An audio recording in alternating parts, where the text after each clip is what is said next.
How's it going, everybody? I'm Danny D. This is Seven Deadly Bananas. And I think we're live now. So, yeah.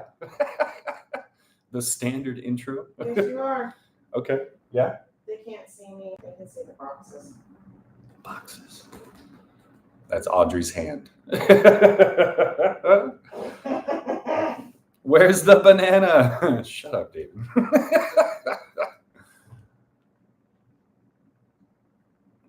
What is 3 hours? What are you guys talking about? Barbie? No, they Someone- won't be talking about Barbie. Promise. Just be prepared. No. Oppenheimer. Yeah, someone brought up Oppenheimer to me today. What's up? Or yesterday. It's a movie about the guy who created the atom bomb, I think. Okay. And it's by the same director as the guy who did Inception, Oh, okay. I think. I don't know. I can't remember. I try not to watch anything anymore, actually. Look at David. I don't see like any previews or anything. But I don't think. Okay, guys. Let's get this live. Well, everyone, I want to thank everybody for watching that video and that has decided to join in here. I figured it was really just a symbolic moment to go live, honestly, because of that episode and how much my particular story relates to it. And someone had said not to give too much praise to Sam.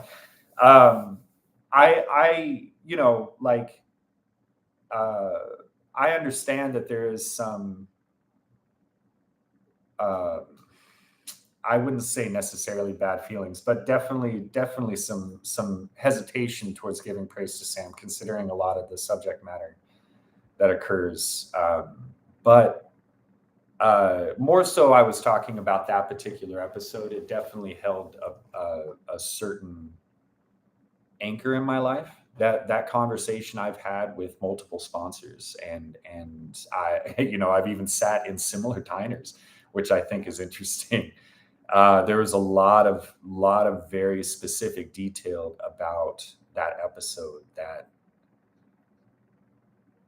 really just made it special. It just made it special, And probably a lot of it had to do with being able to focus in on just one character as well. Like, I'm sure I would have gotten something out of almost anything that maybe just followed around one character of the show. But Rue, I feel like connect to a lot more so than most of the other characters, at least in terms of like overall things to relate to.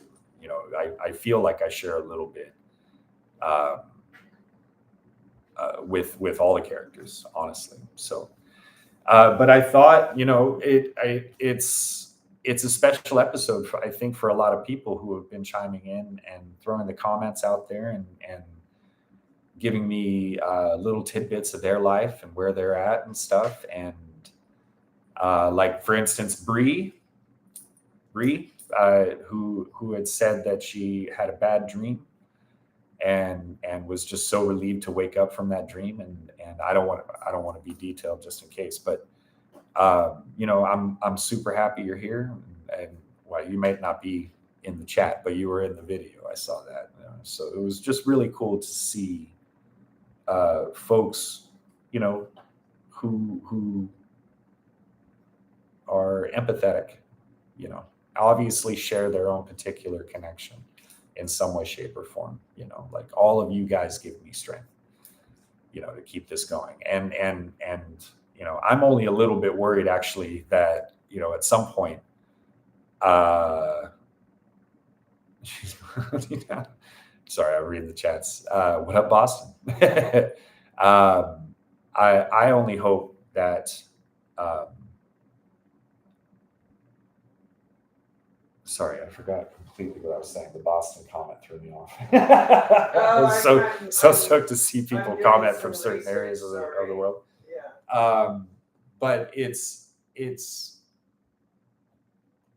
a little fear of mine that I'll eventually kind of get used to the emotional output. Like I feel like I'll start drying the tears a little bit easier. But it's an amazing journey. Both of these shows, Euphoria and Shameless, are taking me down, and it's really awesome. Shameless, I have a feeling, is going to show me some stuff that's going to be really, really close to home. So, but oh wow, we got Sydney.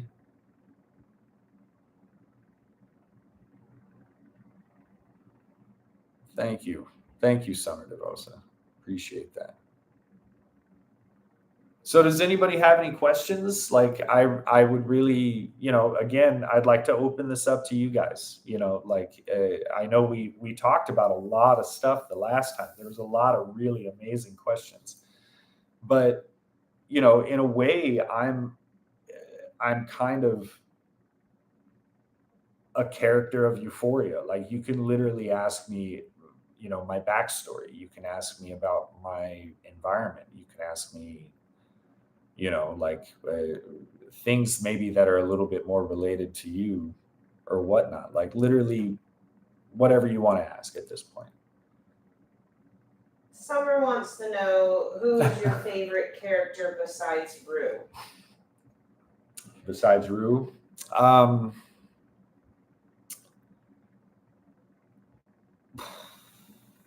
Honestly, it would have to be a toss-up probably between Fez and Jules. I would have to say. Jules is an amazing soul. Like you can tell through the character, and the actor is amazing. Like she's absolutely killing it. But her imagination, her creativity, her art skills. I was an artist at one point as well. Like she has a lot of traits and attributes I feel I can absolutely relate to. And Fez, he he is that like angel in the darkness kind of situation, like he lives the life but wishes nothing upon anybody else that he does, and you can tell that, and it's a huge thing that I've always lived by. The situations that I've been through, I've never wished upon anybody, and I think it's holding on to that idea that has kind of kept this piece of me alive, through all of the darknesses that I went through, and something I was able to reattach to after I got sober, is this idea that I've gone through enough darknesses. I wouldn't wish them upon my worst enemy, and I would hope that my story would give people the chance to, know that there's hope beyond all that stuff. And Fez gives me all of that. Fez is the guy who is real with the situation. He knows the hustle. He keeps the hustle going. He does it out of pretty much necessity. And he tries to protect people along the way, people that he cares about. So definitely half and half. Fast and adrift. From what you've seen of Shameless, which character has been easiest to relate to you in your situation? Oh, shit. That one's a hard one because the characters in Shameless, there's like 3 or 4 of them that almost display different stages of what I went through, and the interesting thing is that none of them are sober. And sobriety is part of that stage, like like Lip, I relate to a lot. Fiona, I relate to a lot. Frank, to a degree, other than like the amazing amount of shit that he pulls, like I was never really that guy. I was definitely like, oh, he's drunk Danny, but I didn't break shit or go out and scour for money in some weird way. But all literally, like I would say 4 or 5 of the characters display different, stages of my life in general. If I had to, I'd probably say Lip. Lip would be the closest, I would say. I think is much more tough than I was, for sure. Like, I was not a fighter. I was not good at fighting. I took hits. People beat me up, and I've been even stabbed. But I never raised a fist. I was never someone who was willing to hurt anybody. It always scared the shit out of me, because I always thought that, like, if I had a chance to let out whatever was deep inside me, I don't know if I'd be able to stop. And that was always a big fear for me. So Lip, I think, would be the closest, but not, if you threw in a lot more booze, would probably be the Lip I know. Jojo wants to say that you give me hope my husband can be clean one day. Which is sweet. Glee 10 Anyos. Thank you, Jojo.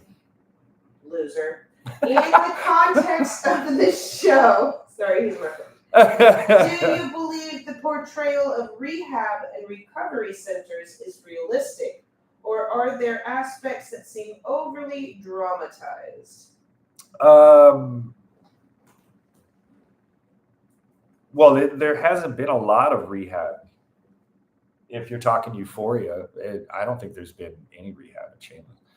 But if you're talking about, like, that first episode when Rue was, like, looking into the coffin and seeing the mirror, those there are absolutely, there's a huge variety of rehabs, and they all have different kinds of styles, and you'll usually see them change when it comes to the price.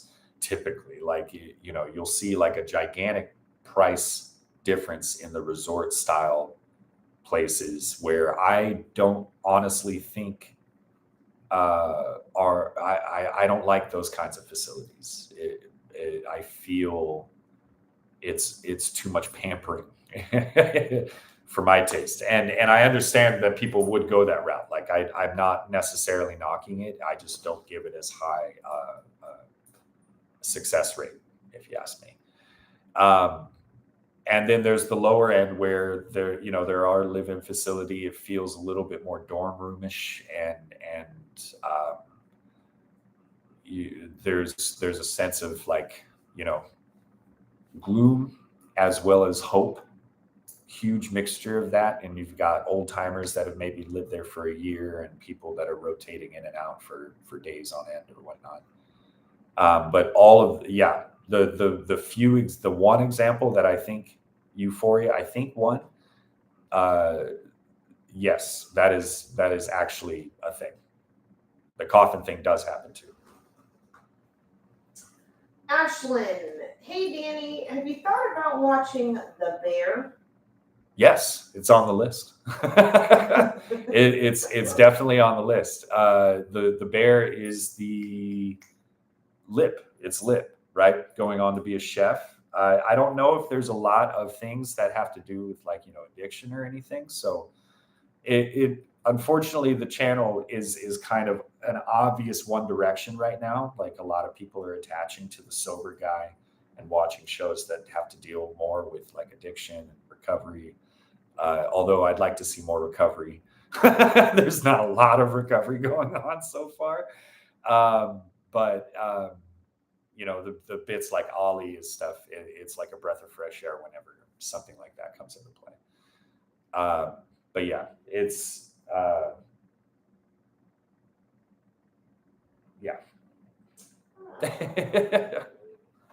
Daniel says, I'm on my journey to sobriety now with drink and weed, so I appreciate hearing your perspective immensely on these shows and from your real life experiences. Sweet.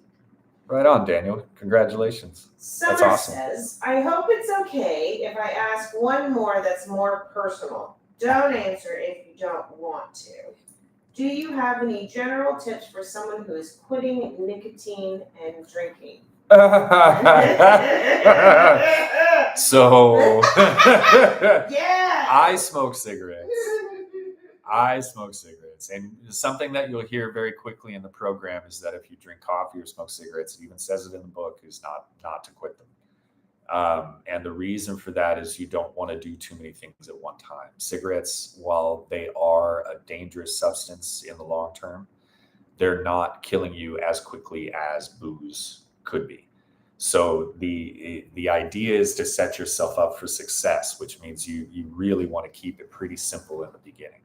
And I'm pretty sure anybody would tell anybody quitting an addictive substance like booze or drugs, and if you smoke cigarettes, they would probably tell you to keep smoking. quit the booze, worry about one thing at a time. And then in a year, once you've, nailed down at least a comfortable amount of time sober, then maybe, you can move on to that step, but give yourself some room on that. Navina says, I'm vacationing in Greece, but had to watch this. Nice. Your raw reaction is so refreshing because too many people watch the show for the aesthetics and ignore all the important subjects. Thank you. That's huge. I don't know exactly how other reactioners are handling this. I've seen a couple, and there's a lot of bells and whistles that they add. It's really kind of interesting. There's a lot of weep, like zoom ins and like spins and all this other stuff, and it's entertaining. I think they're fun to watch for sure, but definitely surprised it's not hitting any of the subject matter. I'm really surprised by that. I think that's also another thing that may be helping the channel in some way is that I'm actually talking about the stuff rather than just solely reacting. But I haven't watched a lot of stuff, and those reactioners are still pretty fun to watch. Regardless of that, I just maybe bring something unique somehow, I guess, with that. Movies in Full says, do you have any hopes or theories for season 2 of Euphoria? Considering that it's coming from a relapse from Rue, I'm pretty sure it's still going to be a battle, basically. I can kind of tell you guys, I've already seen both of the special episodes for Rue and Jules, so I can kind of talk about that. But I hope Nate's gone. If anything, I hope he's gone. But that's probably not going to happen. Rue, I think, is going to basically be battling hard. Usually, when the truth comes out and the immediate response is not talking about actually being sober, it usually means that the rabbit hole is going to get deeper. Just speaking from personal experience on that one, for me, even when I told the truth and I finally wanted to admit it and finally make that step of getting sober, I didn't get sober right away. It still was about a week, and I was still having to learn something, I suppose. And for some people, learning something means getting pretty deep down that hole. So I have a feeling we're going to be seeing that. And Jules, I'm predicting that we're going to see a transformation in Jules as a result of having to deal with Rue. And I can only hope that transformation goes towards a good side, because we've already seen what Jules is capable of in terms of putting herself in danger with the situations that she's done in the earlier episodes. So I feel like we're going to be seeing an unfolding of both of those stories. Beyond that, I really don't know.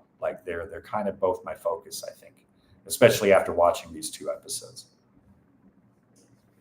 Daniel says, I started smoking and drinking at 12 years old. I'm 23 now. I was just wondering if you had any advice for someone that's been drinking and... Wait, did I already do this one? No. or have their life in trying to stop. No, we didn't do that, right? No. I didn't hear it. Okay. Any advice for someone that's been smoking and drinking for half their life and trying to stop? Cheers. Cheers. Cheers, man. Must not be. Not our version of cheers, like when you clink and cheers. No, I get it. I'm just noting the geography of it. Australia? So, almost like what I had said before, I would focus in on one thing at a time. If drinking and smoking is the thing that you want to think about, I would probably focus in on the drinking and take the steps to at least dive into that. Something my mom constantly told me all the way up until the ultimatum she eventually gave me when I was like 18, just before I turned 18, is she said, look, give it a year. If you relapse in that year, then maybe you should think that you have a problem. If you make this commitment for a year and you can't complete that year, then maybe you need to kind of think that, maybe this is a problem. If you complete that year and you don't like what had happened, you can always go back. It's always there as an option. It won't go anywhere. It literally pauses time. If the indulging of addiction is almost like pausing your age. And from what my experience has told me is like, I started doing bad stuff when I was about 13, 14. And I didn't first get sober until I turned 18. And literally when I turned 18, it was a matter of learning all the stuff over that 5-year gap that I should have learned during that 5-year gap. Only I had to learn it all when I turned 18 and I got sober. And so that's kind of the mentality that I had. My mom gave me that bit of wisdom is you give it a year, and that year will tell you something. Either it'll tell you that you maybe need to start thinking that you have a problem, or you end up not liking that sobriety and you go right back out, which most people in the program is basically just saying, you got more to learn, no problem. Just keep yourself safe is all anybody can ever hope for. Or at the end of that year, you love everything that's happened and you keep going, and you're, at 23, you're a young guy. It sucks to hear that you started so young, but I mean, definitely there's a beautiful life waiting for you. It's a hard one to have, but I bet in a year you'll see something amazing. I'm willing to bet if you give yourself that time. So. Should we do Glee 10 on this question? No, screw David. I'm gonna skip it. Because we actually have quite a few questions. Yeah, David, just send them to me later. Jojo wants to know, with the first season over, how did you view Rue's friends? Do you think they enabled her? Or being teenagers, they were just too much in their own problems, besides Feds? Honestly, Rue's friend, she didn't seem to hang around Rue's friend, that crowd very much. Honestly, like there wasn't very many moments where they were all together. So the moments that they had with her, you can't really blame them for not knowing anything in my mind. Like I wouldn't really call it enabling. I would call Rue just really good at hiding it. The only person that she indulged any kind of like long-term time with was Jules, and Jules, if anything, was I'm surprised at how oblivious she was, but at the same time, when you're around somebody who's kind of always been high, it would be hard to notice. And she made, it's a hard one. I wouldn't say the friends really would be any kind of influence at all. It doesn't seem like they were around enough, so. Daniel, who is Australian, by the way, we were Cheers. correct, says, "Wow, that's great advice. Yeah, I will definitely take this on board and try it out. Thank you, mate. Thank you, mate. Nice. Much love." What's up, buddy? Right on. Christopher says, "I was a functioning addict for many years until I wasn't. Were you able to hide it from people as well, or was it always just something that was part of your experience?" A little bit of both. A little bit of both. There were definitely moments where I just kind of held myself fine. I wouldn't get slosh drunk. I would just get like, that right level of tipsy to just kind of make the days seem a little bit less, you know? And then there were moments where I'm pretty sure people knew and they just didn't say anything. Like I would see pictures of me and really couldn't see how anybody couldn't notice. But at the same time, a lot of the crowds I was swinging with was like kind of the same way as me. I mean, not necessarily addicted, but we partied. It was pretty, the drinking time anyway was a pretty happy time, which is probably why I kept drinking afterwards. Is because I kept hoping that happy time would last, and it didn't. It didn't.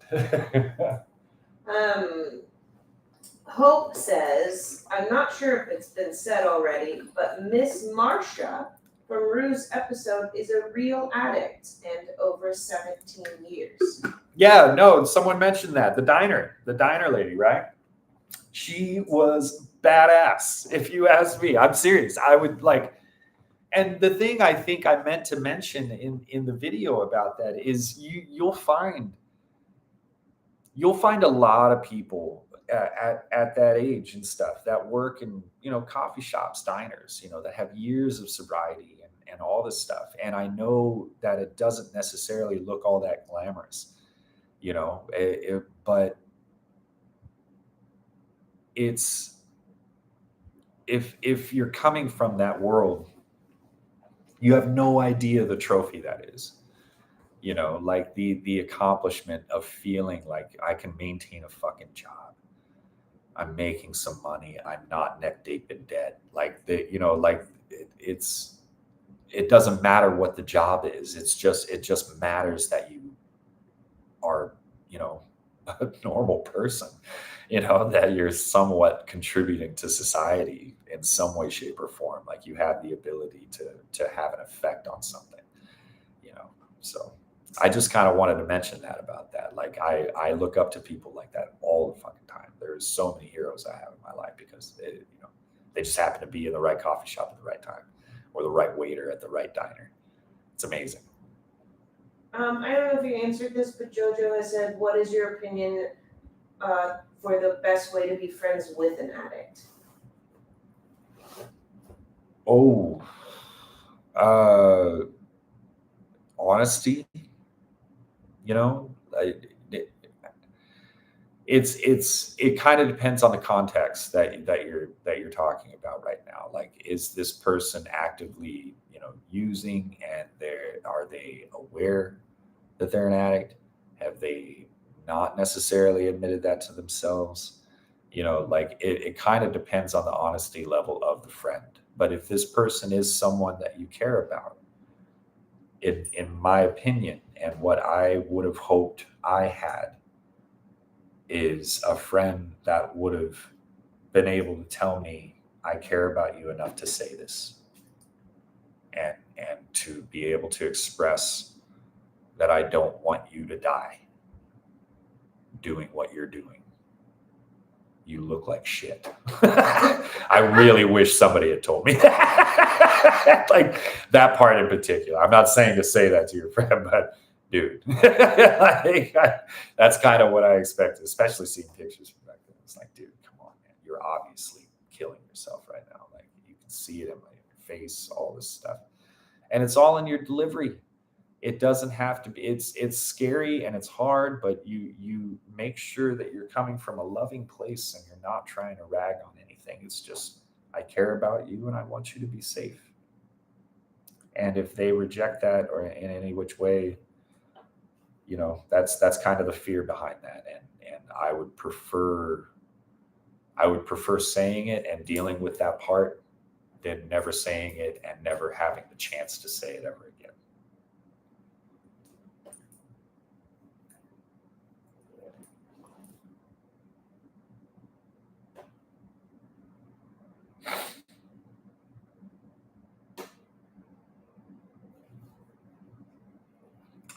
Because that would be worse. That would be a lot worse. So that's my best advice on that one. It's about honesty and communication. Ooh, that one hit me.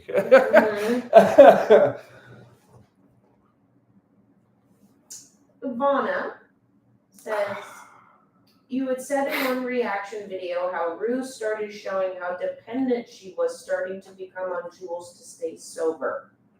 What advice do you have for people that sadly do that and then they relapse? Are you asking? You might have to come back to this question. Like, are you talking about the person who? Let me read it again. Yeah, read it again. You had said in one reaction video how Rues started showing how dependent she was starting to become on Jules to stay sober. Uh-huh. What advice do you have for people that sadly do that and then they relapse? Okay.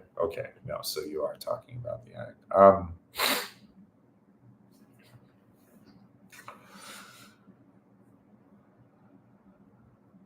Don't run away from the situation. I mean, it again, the context kind of counts on this one as well. I think, in my opinion, there's a lot of different ways to burn bridges, and for some, I feel like addicts have a tendency of thinking that they burned bridges when they haven't, and they still act as if that bridge has been burned. And there's a lot of varieties of how this can happen. We are a very complex Rubik's Cube, each one of us. And my best advice, again, this is just kind of what I would tell myself, is be honest and be willing to take the consequences. Everything takes time to heal, and you got to be willing to give it that time. And the only way to really do that is to be open and communicate, and be aware that other people care about you. That's a tough one. That's really a tough one, honestly. So from there, you got to kind of roll with it, and you got to be willing to go with the tide, and just know that you're wanting to be a better person. That's at least I hope. Provincial psychology. Oh shit. Right. Okay. I'm intimidated already. The whole struggle between sobriety and getting high is something that I did not understand before watching this show. And now I truly do understand it, and your reactions have been really helpful. I recently started struggling with drugs, and I really hope you know that you help a lot of us. Thank you. Appreciate it. Very official, professional named person. Right? What was the name again? Provincial psychology. Provincial psychology. Seriously, thank you very much. I need to hear a lot of those, honestly, because this, I have to wind up to watch these shows. I literally have to pause. I'm pretty sure David sees it on the edits every time. It's like, okay. Like I have to take a breath and just kind of like, it's like eating ginger in between sushi. Yeah. Like I have to like cleanse the day and get in the moment. I have to take a breath. I really do. So thank you. I wanted to say before he goes, Daniel said, "You're an actual legend. You are helping so many people around the world. I promise you that. I'll be telling all my mates about your channel and to subscribe." Oh, thank you. Thank you so much. He Thank has to go. He has an appointment. Whatever. Whatever, dog. Why you got to be ditching me? Ashley in Scribbleland. Hi, Ashley. That's a cool name. I like We that. love Ashley. Ashley is the one who's giving you all of the notes on Notion. Oh, Ashley. What up, all Ashley? The videos. Ashley in Scribbleland. See? Over the hill and on a drawing pad. I don't know. Scribbles. Yeah. Whatever. He's even singing to you. Audrey's way better at that than Yeah, I am. Ass. I love you. History in my family of bipolar and addiction. I'm not as close to a family member as I probably should be, and they're going through a really bad time. It feels weird to reach out to them now, but I've made that mistake with other family members, and it didn't end well. Any thoughts?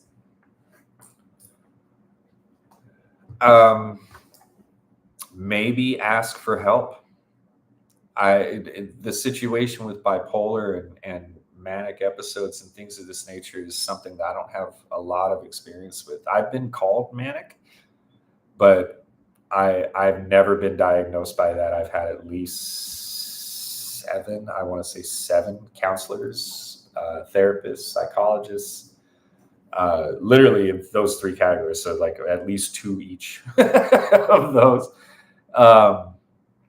And really what I would probably ask is, especially if you've had a bad experience in the past, is I would maybe talk to somebody who has experience maybe dealing or mediating that particular kind of situation.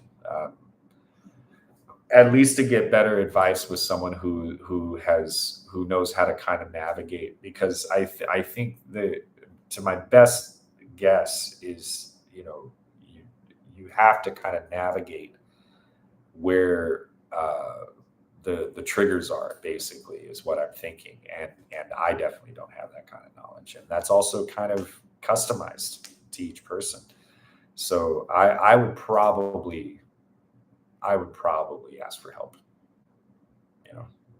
Ask a therapist, somebody who's maybe dealt with this kind of thing before, and just kind of see if you can get some good advice or help, literally physically, with the chat, is my best guess. Sorry. And Ashley, you have the link that I gave you to that online resource. Link. That's a good one.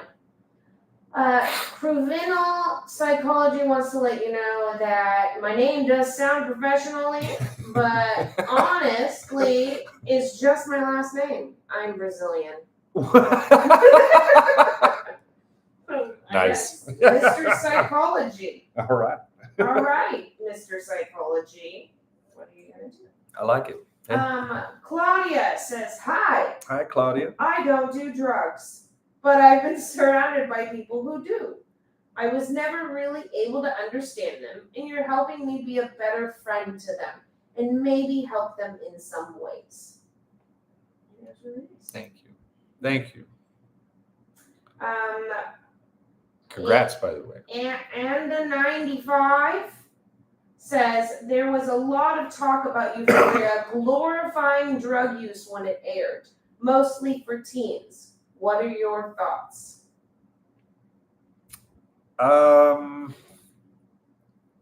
That's a good question.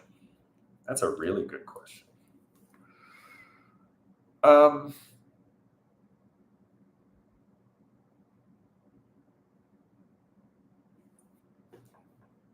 I could say, I would say 70-30.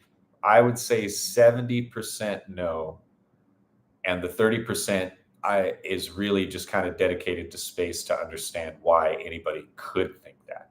Really, it's not even me. I would say no fully, like for me. But people who don't know the life and people who are maybe kind of sheltered from this kind of thing, I can understand. There are certain parts, and there are people out there who really attach themselves, uh, like a fan, like a fandom, to destructive behavior. Like my foster brother was somebody who idolized Kurt Cobain and literally wanted to live the same kind of life. Minus the whole get big in the music industry part. But he was punk rock, and he idolized the self destruction that Kurt Cobain did, all the way down to the drugs, and he emulated him like to a T up until he killed himself last year, as a matter of fact. So it's to me, no. I absolutely don't think it glorifies drugs whatsoever. I think it points out obviousnesses. I think it points out things, behaviors, even just a handful of the different kind of combinations of behaviors that can lead towards these kinds of things, and the different kind of personality traits. It's shock value for sure, but it's shock value with a fucking purpose to me. But at the same time, I can absolutely understand how somebody who doesn't know any of this, who doesn't relate to any of this stuff, could possibly take it there. Actually, let me make that 80-20. Let me make that 80-20.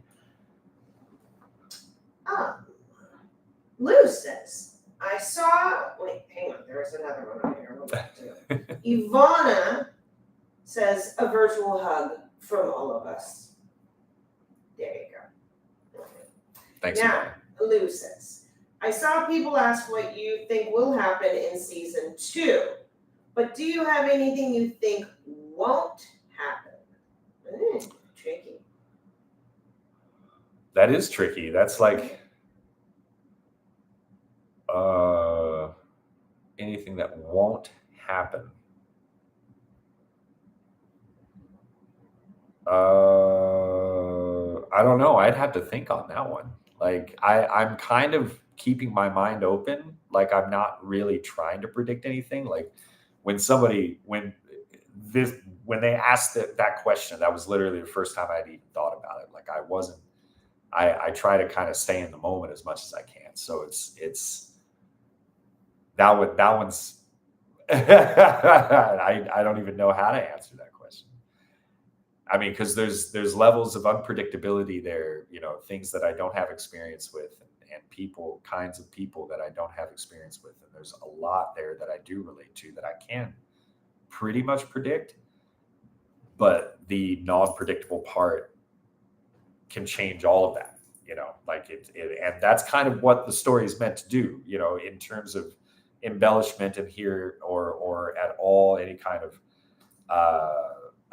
exaggerations or anything like that. That's just all just kind of converting it to television and giving people a little bit more drama beyond it. And I'm sure there's a small level of that involved with this, at least a small level.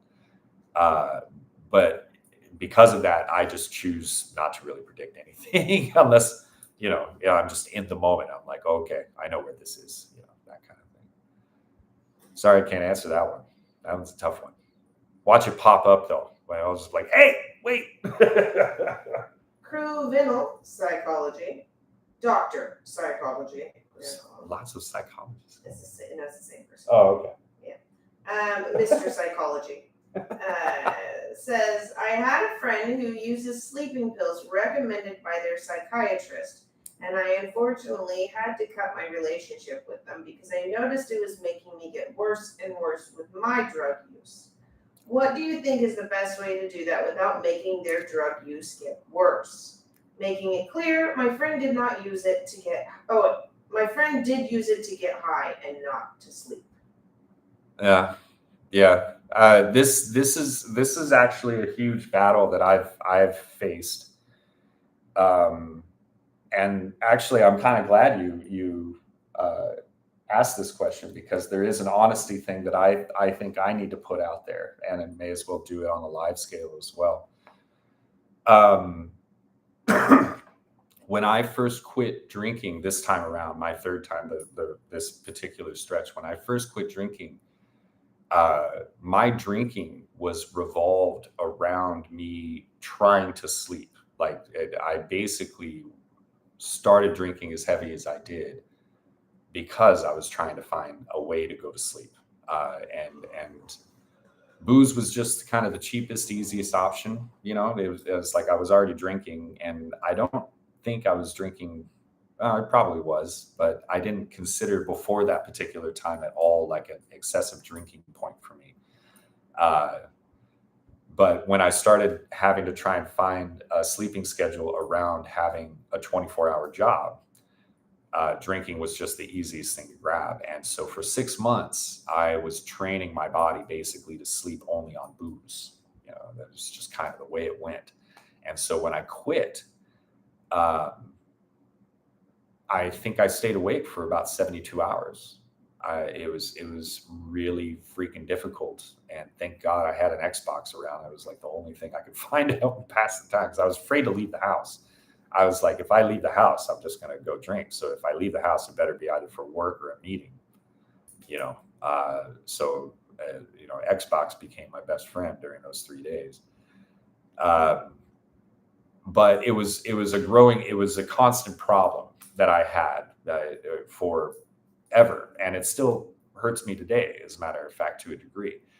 But I was never willing to take pills. I really did not want to take any kind of medication. Sleeping pills, all the research that I've ever seen on sleeping pills have literally, like, each one of the problems could be possibly addictive. And a lot of them do get you high and all this other stuff. And I was just like, no,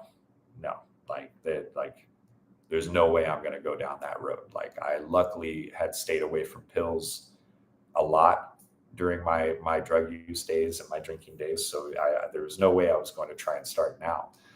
And so about 3 years into my sobriety, I finally was fed up. I think I was averaging about 3 or 4 hours a day. And I was physically feeling the problems from that. Sunken in eyes, dark rings around the eyes, sunken in cheeks, kind of pale. I looked almost like I was drinking again, as a matter of fact. And I had tried every herbal thing I could possibly think of: Chinese remedies, teas, chest rubs, and all this other stuff. I got acupuncture. Acupuncture actually worked, but there's no way I could have afforded it, to keep going. And so finally, after doing some research on it and talking to a few doctors, including a couple therapists, I started smoking weed. And weed actually kind of what weed did. It wasn't necessarily something that helped me sleep, but it helped my mind stop racing, which was always the main problem. My mind couldn't shut up. And we went through a couple different varieties of ways of how that could be introduced. I was really scared. Honestly, I was really scared about doing it, but I felt more comfortable with making that decision than making the decision to go with pharmaceuticals. Like, way more comfortable. It kind of even let me breathe a little bit when he brought it up, because I hadn't even thought of it at all. It was a certain therapist who said, maybe this could help. And we started with tinctures, non-THC stuff, and nothing was really working. It was a process of about 3 months where I would try different kind of levels of stuff. And the doctors were just kind of amazed at my metabolism. It took a little bit more on the dosage. I was a pretty active guy. I was like rock climbing at the time and playing volleyball and shit. So I wasn't really that surprised. But to this day, I still smoke weed, and it's definitely, it's not necessarily a problem, but it's definitely something that I plan on quitting. And it's probably going to be kind of hard when I go there, but it's been a huge help, honestly. Like in terms of my mood swings and my energy levels and all of that stuff, it was scary to make that choice, but I did, and I'm glad I did. You know, and there's probably a lot of people that would give me shit for that, but there's a reason I only say I'm sober, and I'm willing to admit that the weed thing could easily be a problem right now, but it's not a world destruction problem. So I had to take the good with the bad on that one. So I've got Sanaya. Sanaya. Who is your favorite character in Euphoria so far? Rue. It would probably have to be Rue.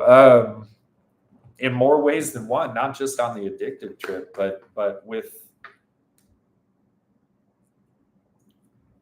there's a lot of things that she says about herself and a lot of insights that I can relate to that I definitely had when I was a younger person, younger than she is in the show, as a matter of fact. So she definitely hits the mark for me. But if it was just based on like dope characters on the show, like the relatable thing not being a thing, I would definitely say Fez.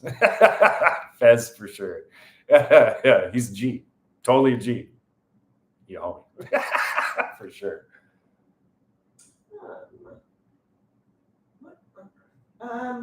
Mars just wanted to say hello. Hi. Hello at work, just wanted to say hello. Hi. Ashley in Scribbleland. Yeah, Scribbles. Just wanted to mention that they used to work in a liquor store near a hospital. You could always tell the shift changed because of how many people would stop by for small bottles to regulate sleep. Yep. It was so common. Yep. And she said another habit I noticed was that people were trying to limit their drinking. They would only buy smaller bottles because they knew they'd drink whatever they bought, no matter the quantity. Yeah. That 100%.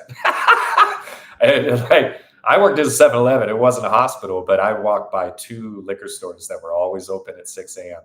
And I would have the option, after working a graveyard shift, to go buy a bottle if I wanted to. But a lot of the times I would be embarrassed by buying bottles so early. So I would start buying them the night before. And I would buy them when I already had a bottle that I had capped. So it's like, I wouldn't end up drinking that one. I had it all kind of planned to the T. But yes, 100%. That is exactly what would happen, for sure. Oh, Sanaya says, "Oh my God, you said it perfect. Nice. I was not expecting you guys to get my name right." Oh, really? And now Nice. it's crying with hearts. Right on. Right? We said it a few different ways. Sanaya. Yeah, we didn't say Sanaya. We said Sanaya. No, I think we did. Like Shania Twain. Sanaya. See, now we're confused. Now we're confused.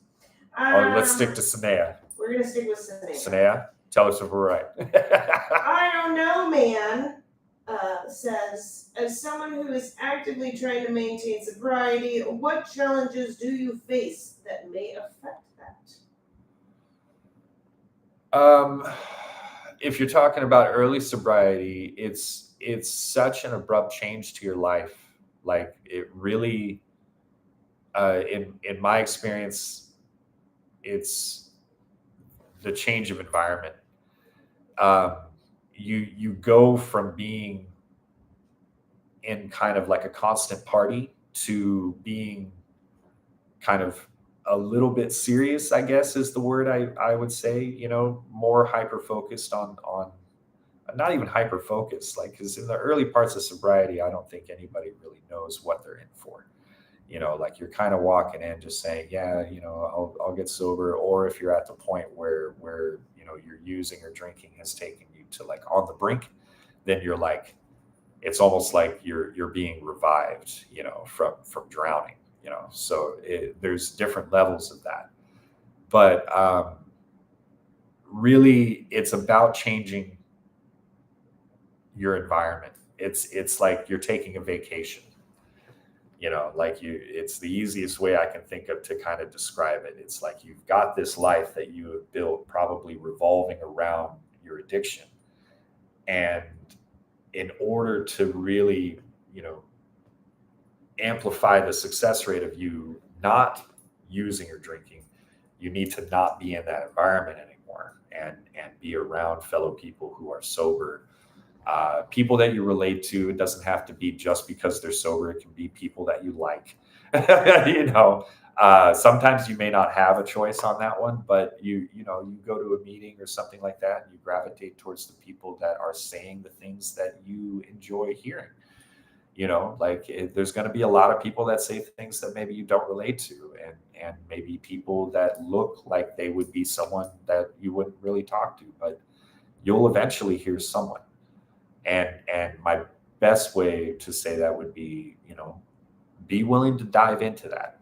Be willing to, take that vacation from this environment that you created and embrace the new on that level. And all it usually takes is being able to talk to somebody or just listen and try and listen for something that is something that you want from being sober. That's about the best advice I can give, I think, on that one. Mr. Psychology says, nice job to the person who's reading the comments live. No, that's me. It's Audrey. It's Audrey. Songs from a Suitcase. That's also me in the chat. So. Bang, bang.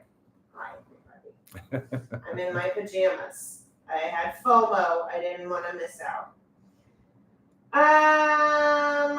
They also want to know, what if the person who makes you want to use is from your house?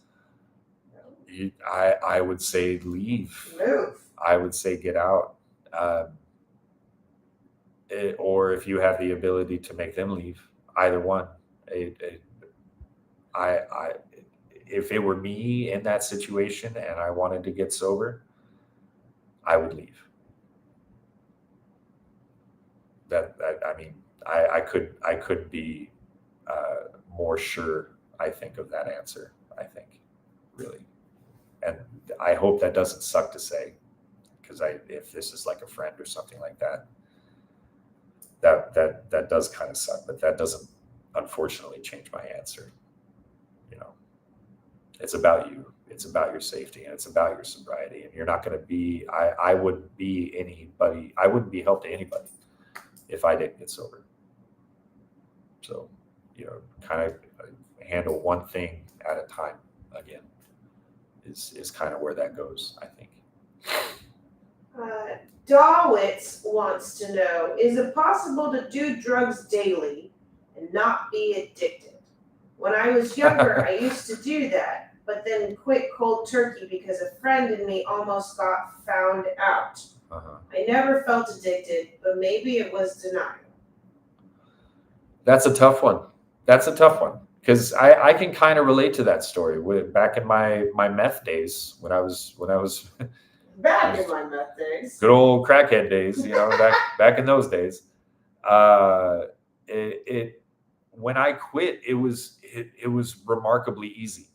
It was remarkably easy, but it probably wouldn't have been as easy had I not changed my environment.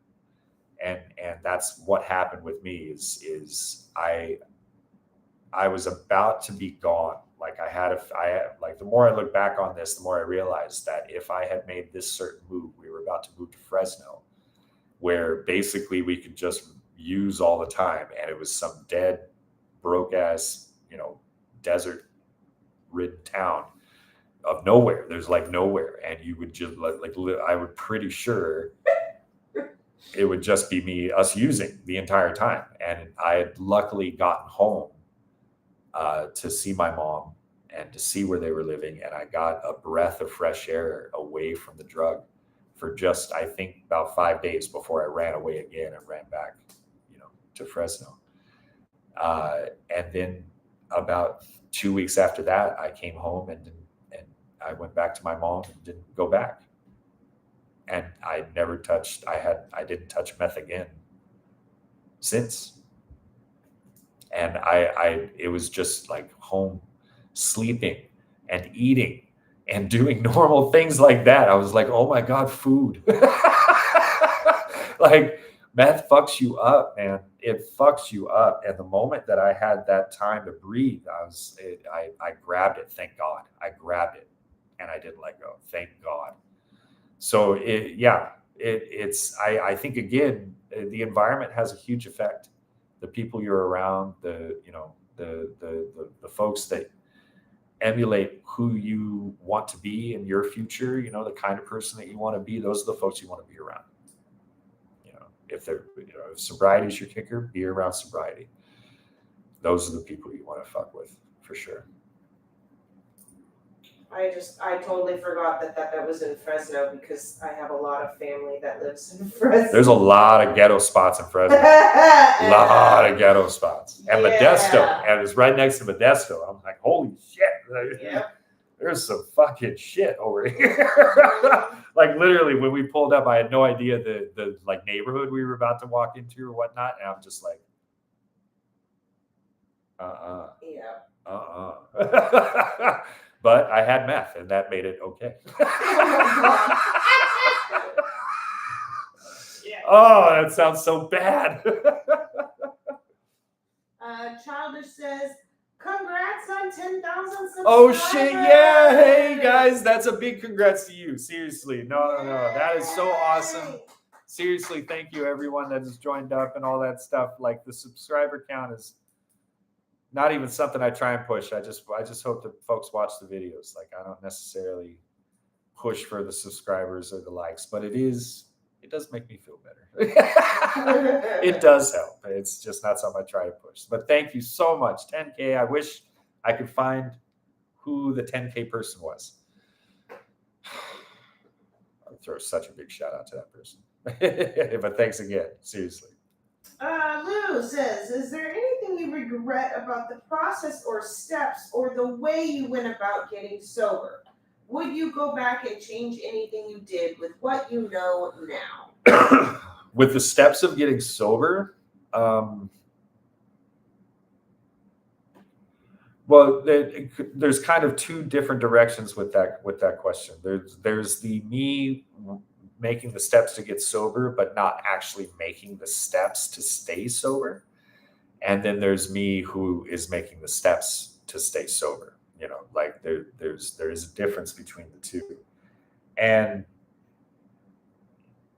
yeah, totally. There's regrets that I have in terms of just walking into the rooms and not really having the agenda of wanting to stay clean, just kind of more answering the ultimatum and just appeasing the people that are, in my mind, forcing me to do this.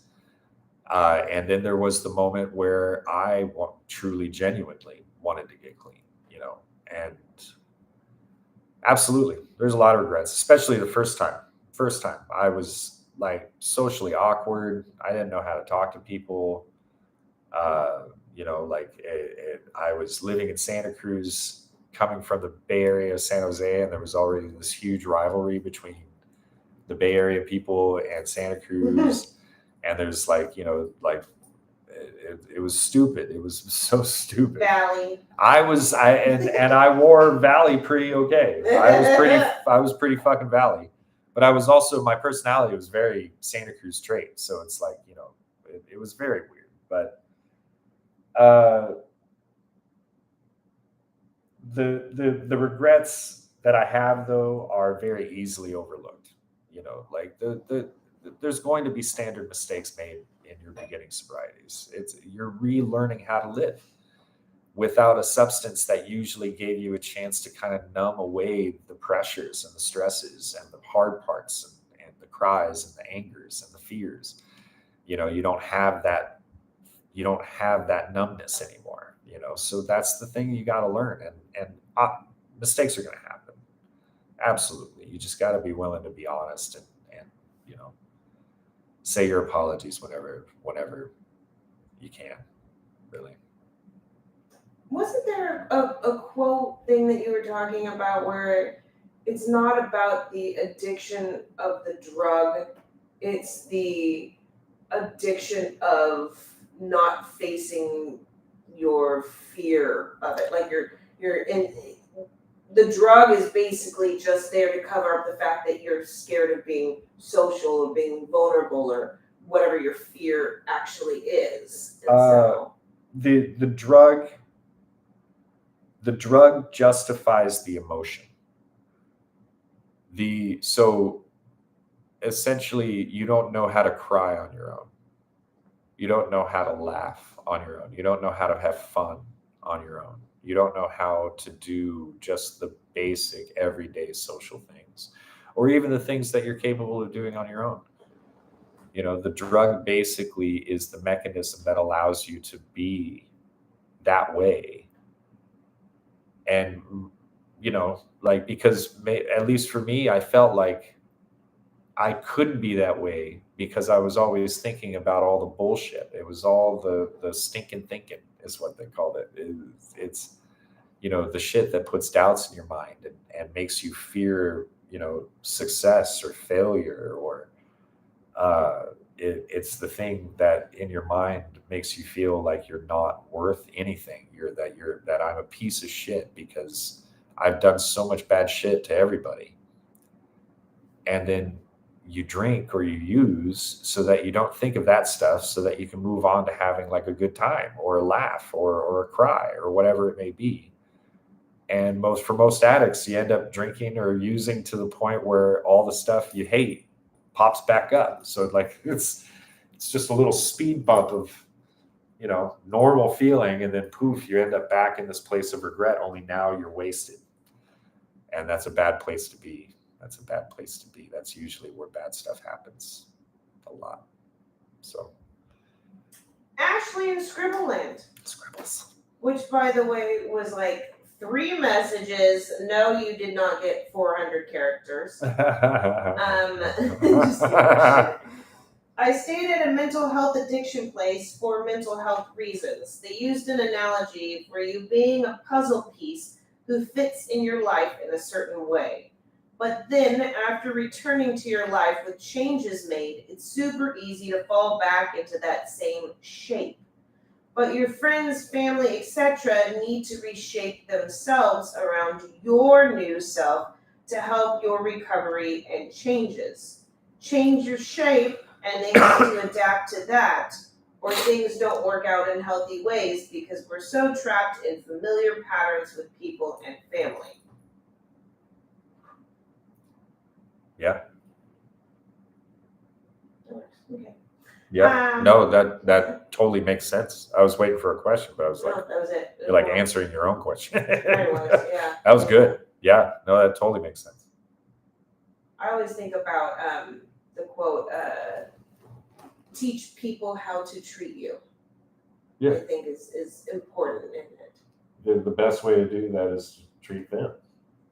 Yeah. That's you yeah. I have to go to the bathroom. Oh. Entertain the masses just for a second. Okay. I don't have any like makeup or anything. You ready? Okay. Make sure I'm appropriate. Hello, everyone. I'm Audrey. I run a channel called Songs from a Suitcase, which is very happy and very queer community supportive. And we watch Disney, and we are doing a huge thing about Taylor Swift because I'm a vocal coach, so we do vocal stuff.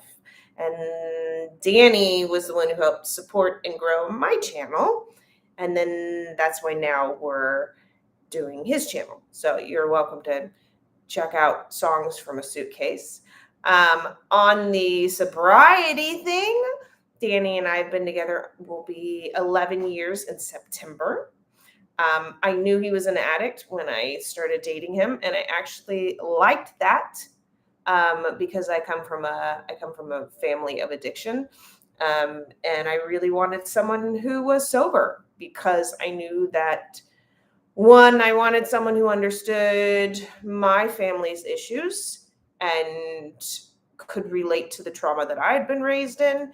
And I also wanted to make sure that they would understand that I didn't want that in my life. So no crazy hard drugs, no drinking all the time. I really kind of wanted someone who was sober. I am not sober. I drink, but I'm not a big drinker. Like, I went out the other night for a Barbie party and I was like, yeah, and I had 2 shots and then I drank soda water the rest of the night. And that was like my hurrah. Yeah, there you go. There's my okay, I'm going back. Bye everybody. And it's like 2:30 in the morning if you're like, what is this lady doing in her pajamas? It's 2:30 in the morning here in Thailand. So don't judge me. I'm judging. Whatever. Weenie, that's my spot. I know, right? She takes up the whole thing. Okay.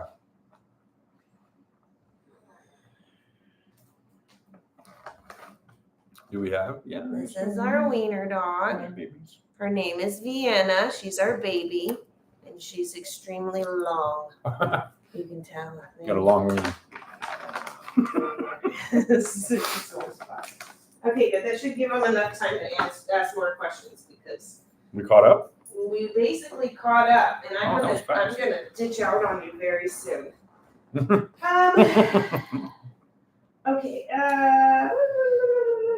Do I have anything on here? Okay, there we go. We did Ashley's. Okay, I'm backing up.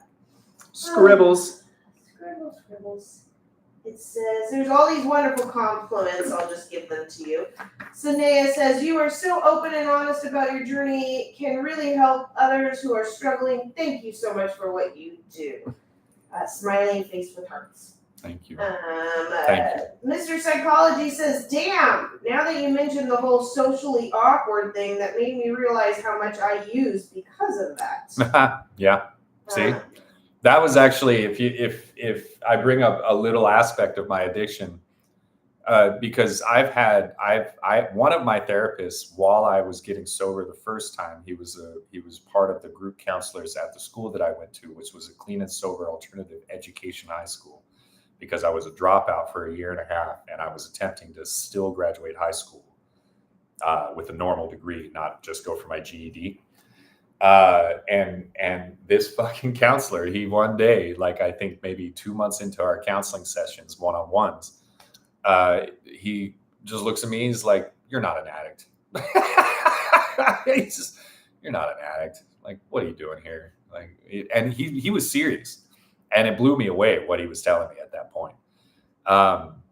But it was an interesting aspect because it was one of those things where I realized it was something I had to learn again. And something that I noticed after that, because I had my experience of getting sober the first time, is a lot of my addiction pulled towards social situations.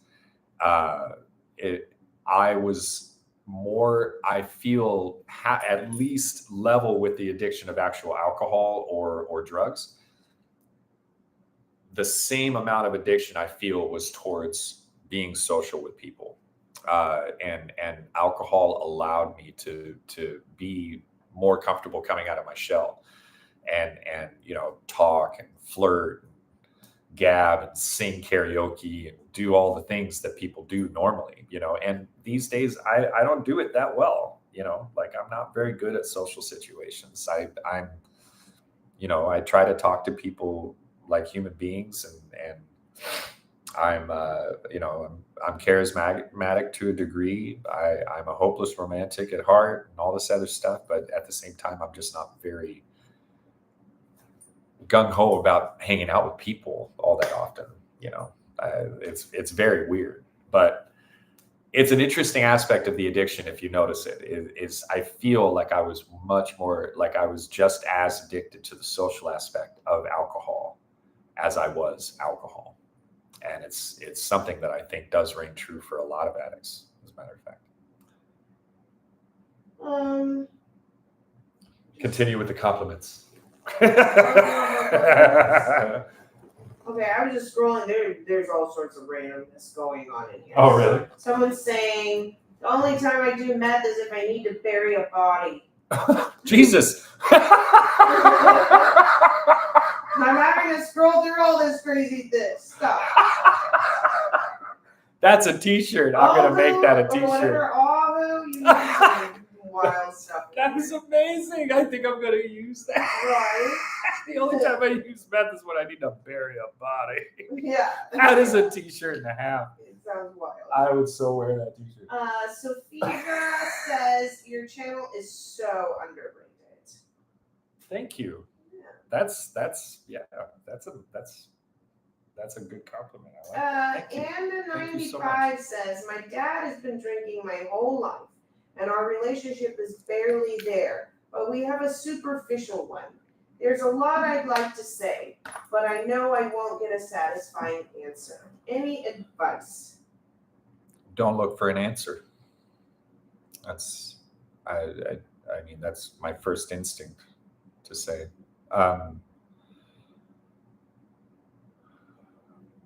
Don't look for him to reciprocate. More focus in on what you feel like you need to say.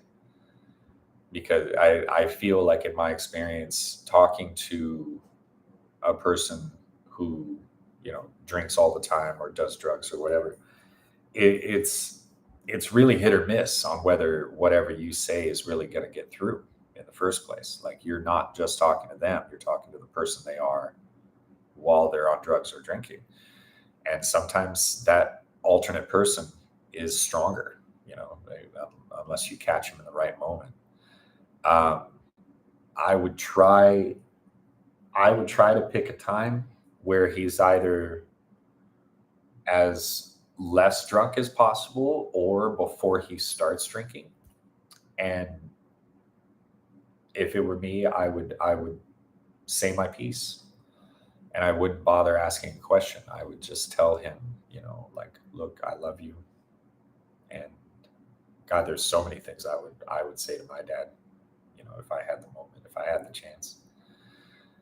But it's just more about saying what you need to say, and hoping that he hears it rather than answers back with anything,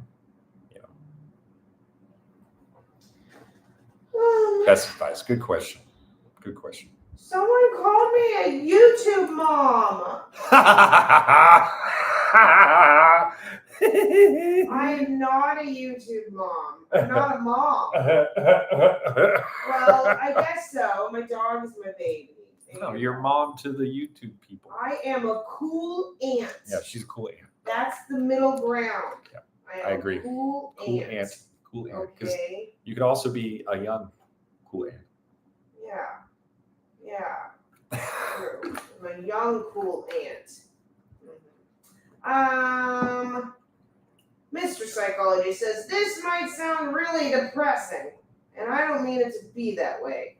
But if no one's willing to help you and they want to abandon you if they discover your drug use? ? He's Brazilian, so I'm assuming that's based in that question. What do you do? Okay, say that again. Yeah. What if no one's willing to help you and they want to abandon you if they discover your drug use?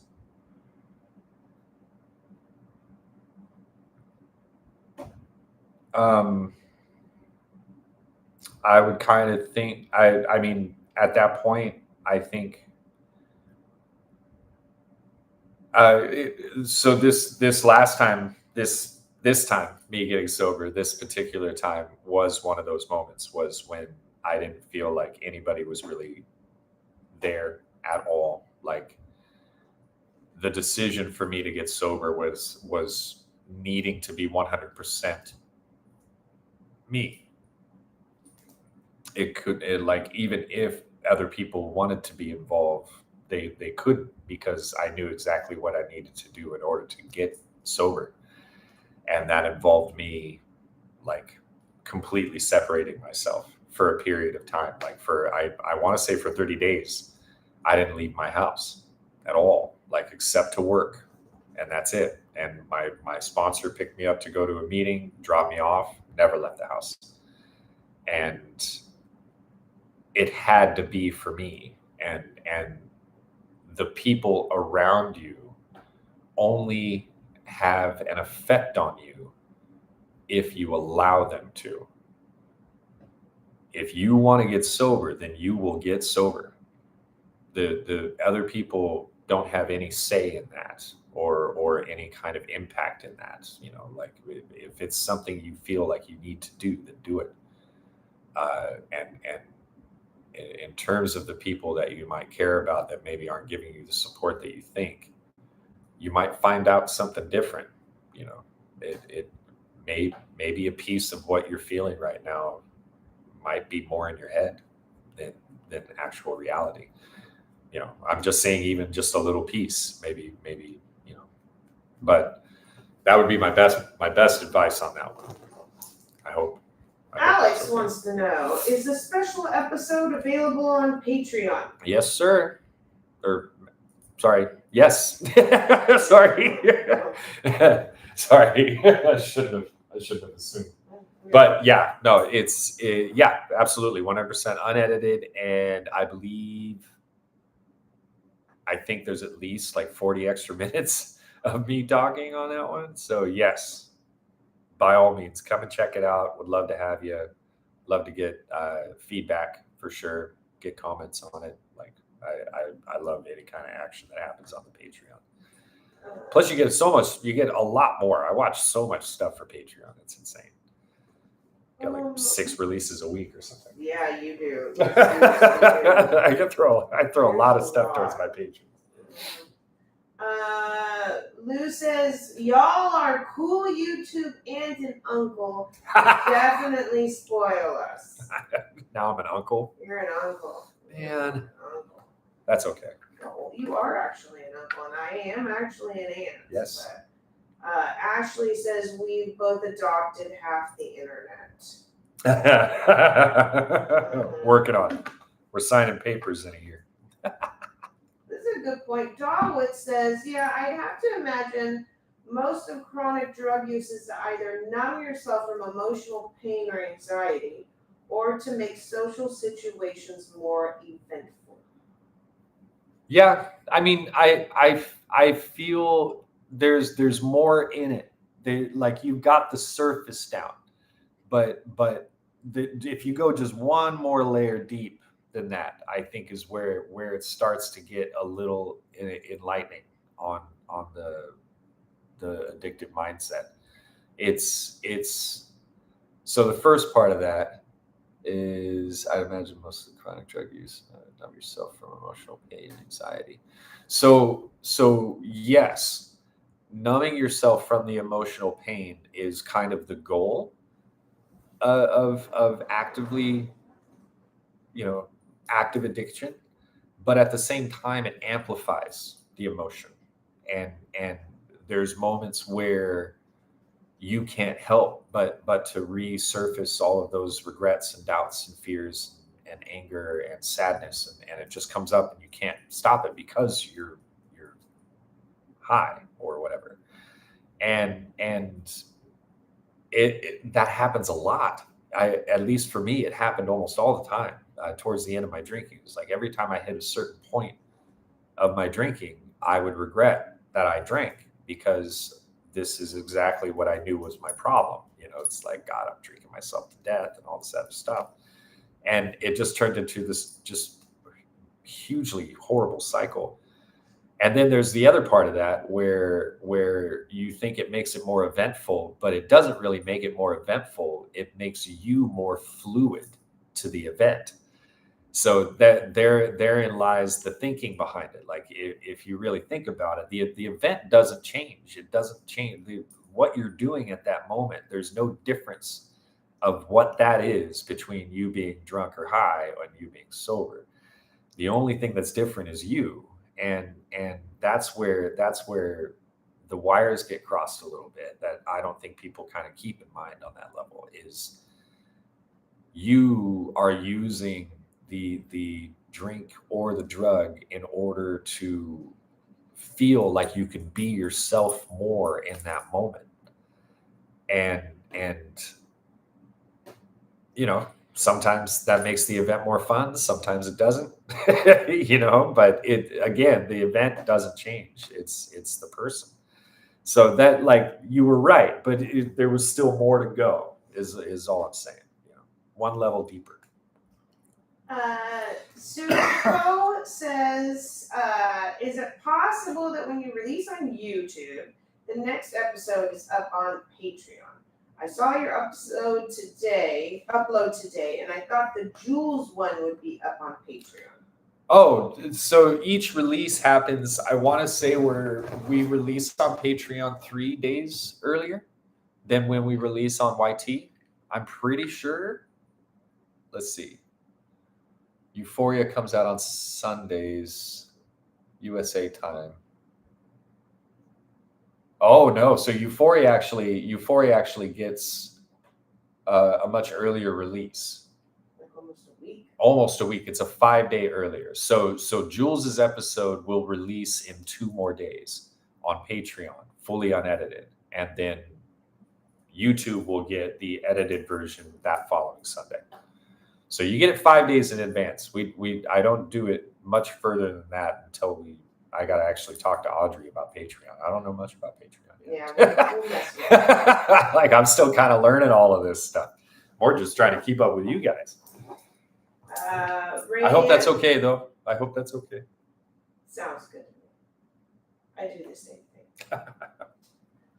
Rayanne says, I just saw your new video. The speech you made at the beginning made me cry. I've dealt with addiction and had friends deep into addiction, and finding you has helped me a lot. Thank you for everything you do. Thank you.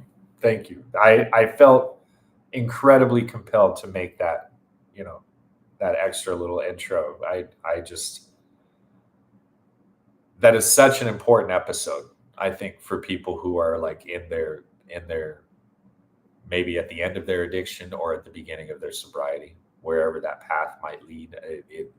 This episode has the chance to really enlighten folks, I think, within that particular time period of their life. And I couldn't be more genuine with what I said in the beginning of that. So thank you very much. I hope it sends the right message to the person that might need to hear it the most. So I appreciate it. There's side chatter going on. Side chatter, more meth. Wild bodies. Things going on in here, right?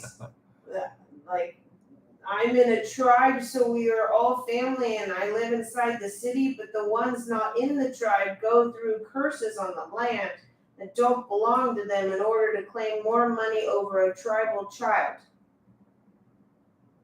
See what I'm dealing with? I don't know. That sounds pretty serious. Juice Clues says, can't wait for you to start season 2. 3 days seems right!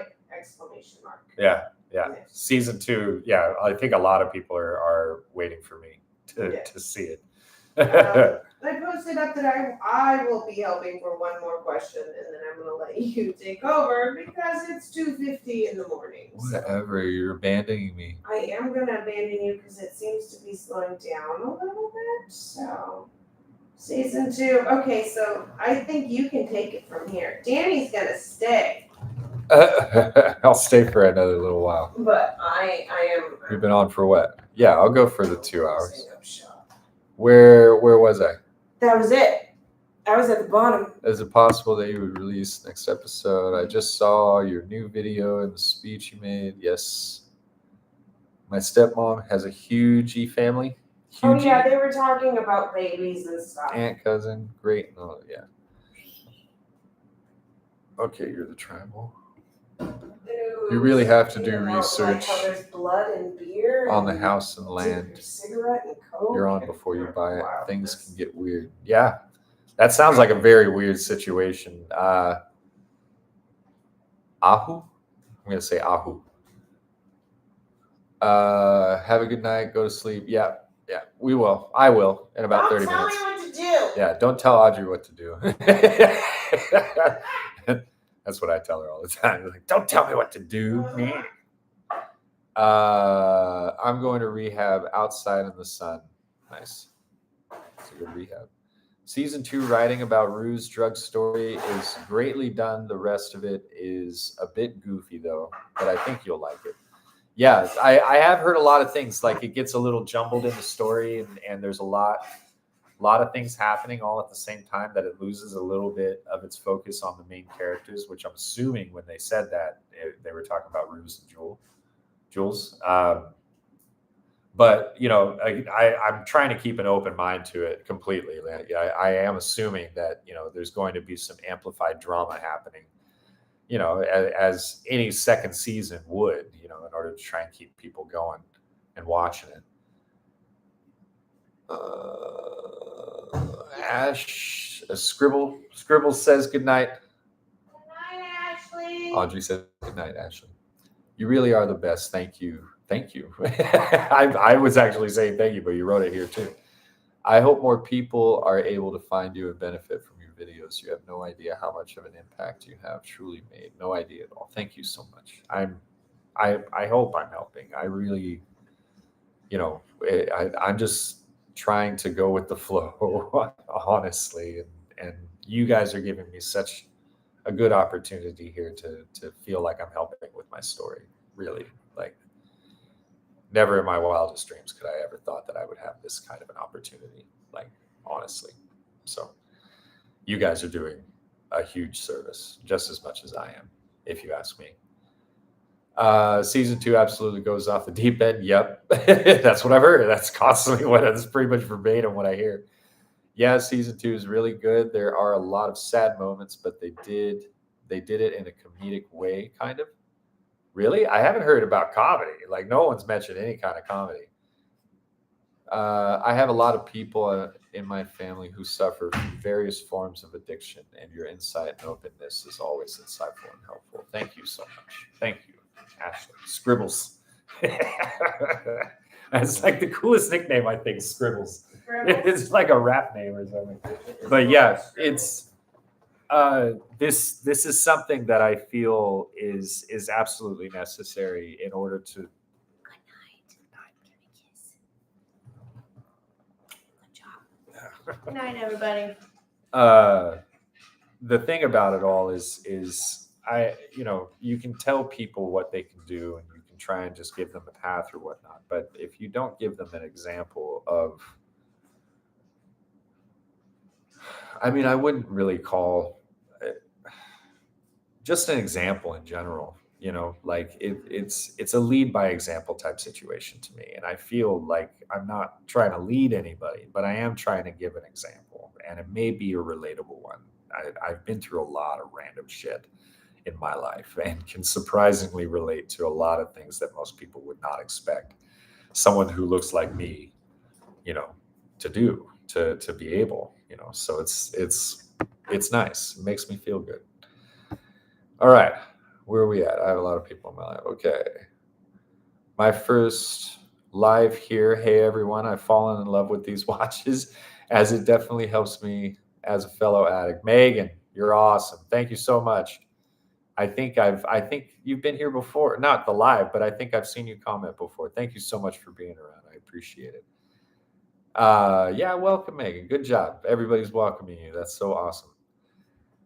There are some hilarious moments. They just seem to be put in there at the expense of scenes that would wrap up plot points for the viewer.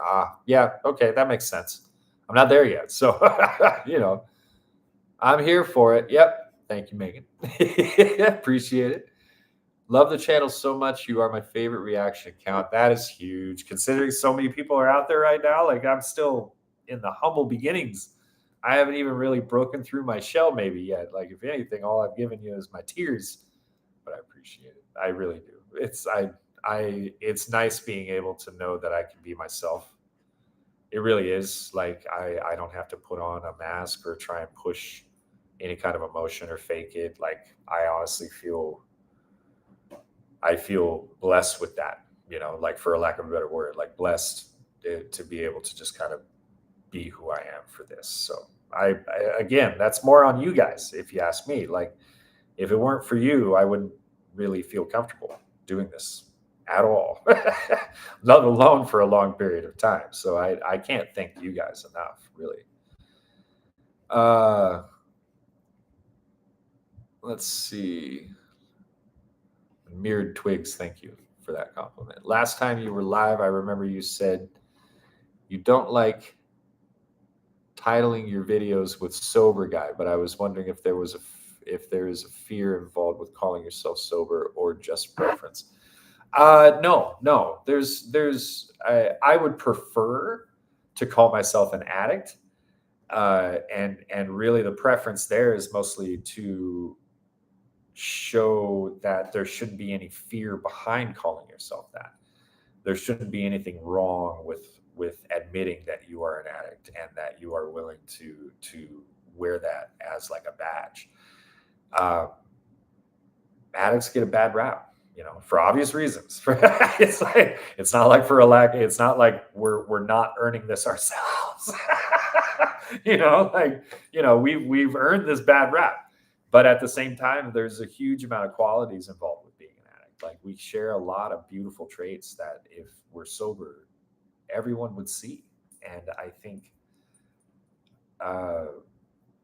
you know, it's the sober guy. The sober guy was just kind of the PG-13 version of addict because YouTube has ding words, you know, like they have buzzwords that they don't like, and which is why we got the age restriction down, is because I was calling myself a drug addict. So it was just kind of the next best option, and there was a fear. There was an initial fear of putting that kind of pressure by putting a title like that on me. It's not like I don't think I'll be like introducing myself that way, like verbally calling myself the sober guy. I mean, maybe I can build up to it later, but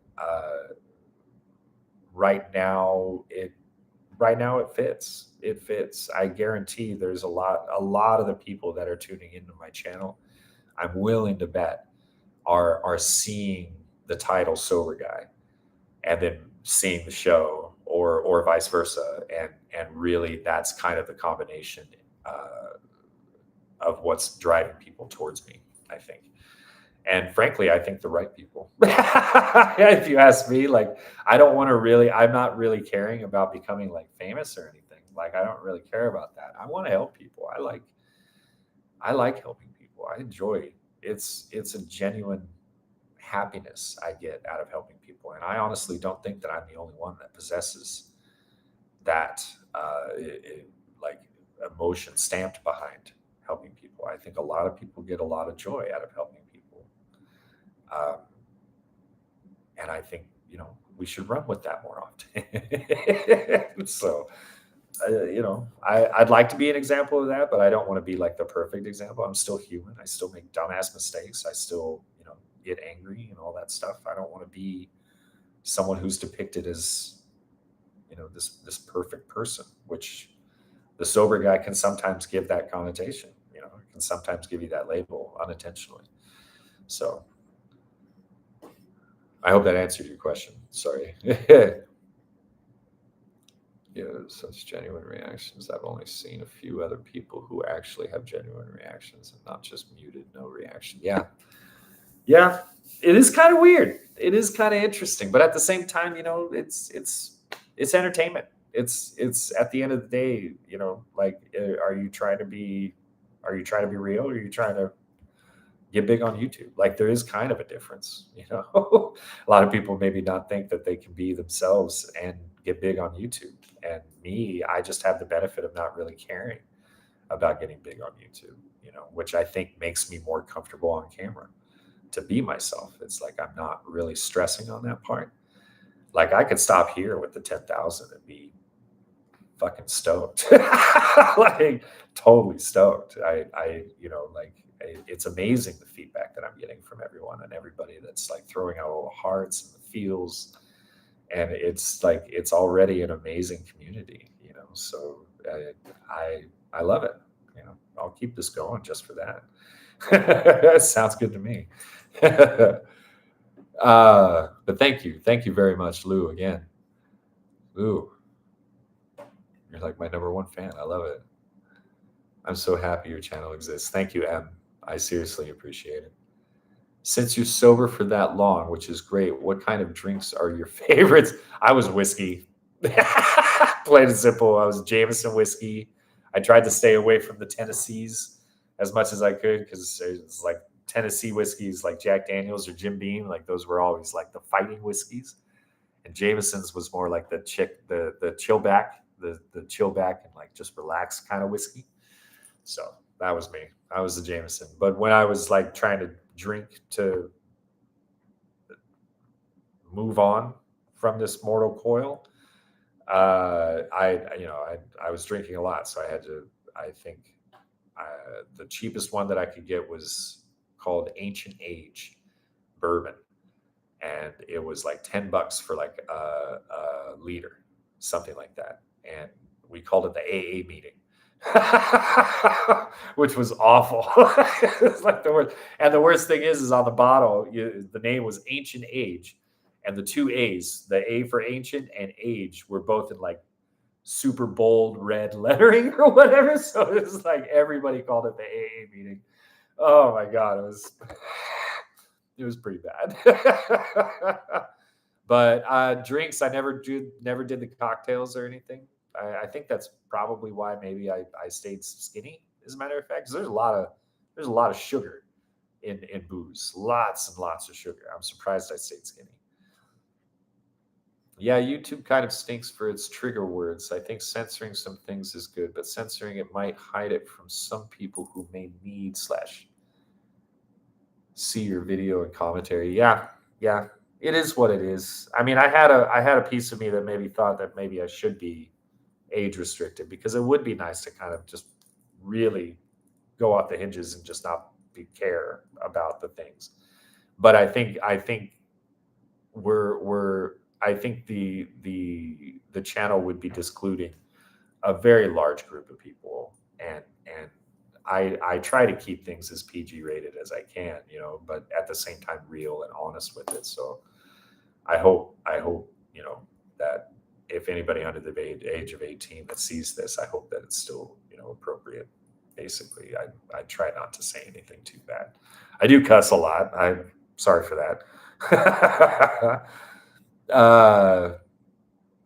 I just joined Patreon this morning, and I'm super excited to start watching all these things. Oh, Scribbles! You're part of my Patreon now? You're so nice. Scribbles is rad. You're so rad. Side note, the Scribbleland part is a play on Wonderland, obviously, but the Scribble bit is writing. Oh, okay. I knew it sounded familiar, actually. I don't think the fact that you enjoy helping and don't care about the fame is exactly why it's so touching and popular. Thank you. Thank you. I appreciate that. It's, again, I'm just like trying not to worry about any of that stuff. It's like the likelihood that I'll get famous is very low. It's like, who am I kidding? I'm just this random bald sober guy talking about Euphoria. All right. Agree. Oops. Laugh out loud. Smiley face. I also love how consistent you are with uploading. I genuinely look forward to all of it all the time. Thank you. That's actually the second time I've heard that. I guess I'm pretty consistent. That's cool. I think I'm a mess. We're still trying to figure out the schedule all the time. It is so late for me, 1:30 a.m. I just wanted to send a big thanks and love. I appreciate all you do so much. Also, a big thanks to Audrey. Jojo, thank you so much. I'll make sure Audrey hears that. Thank you. Seriously. They did it on me. They did it on purpose. Yeah. Sorry. I didn't know what you were talking about at first. You mentioned your eye bags being a small part of the reason to quit. How long did they take to go away? I don't think they've gone away. Honestly, I think I still got the bags. Like these usually when my hair grows in, because it's dark brown, it seems to bring the color under my eyes out a little more, and I always feel like I look like shit every time. which is why I usually keep it so short.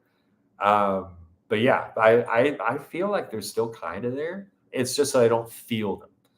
Like when they're bad, you feel them. Like you can feel the eyelid kind of sink in under the eyeball. It almost feels like a little crusty, but it's not. It's like almost like the skin's getting a little hard, and you can feel the flexing whenever you open your eyes wide or keep them shut. Anything, and I don't feel that anymore. Is the thing, but I still think I still have a little of the residual dark rings here and there because I mean one of the reasons that I'm thinking about moving on from smoking weed is because I'm still not where I want to be with my sleeping. I may be doing better than I did, but I'm still only averaging like 5 or 6 hours instead of 3 or 4, which is good. And maybe I'll get to an age where it doesn't matter, but it's still, I would like to average 8. I envy people who are able to sleep for so long. I want to sleep for like 12 hours one day and just, oh my God, that just sounds like a vacation to me, frankly. Like being able to sleep that long is amazing.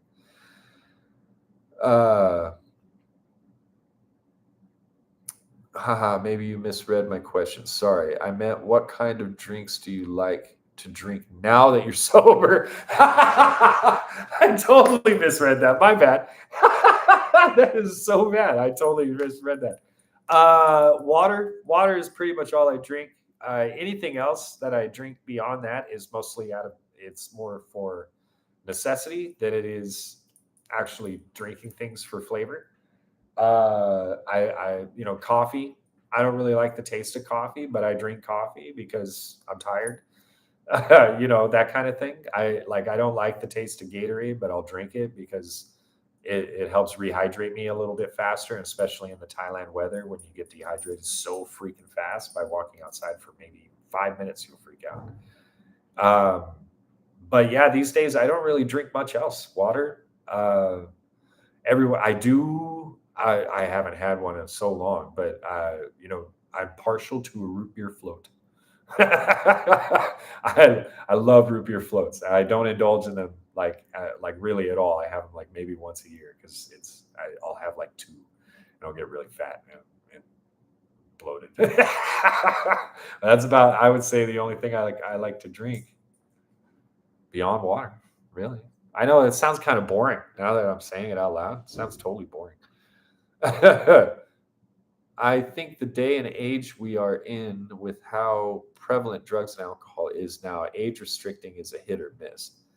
I've seen a bunch of people in your chats come in and say they're 15, 16, 17 and addicted to something. Yeah.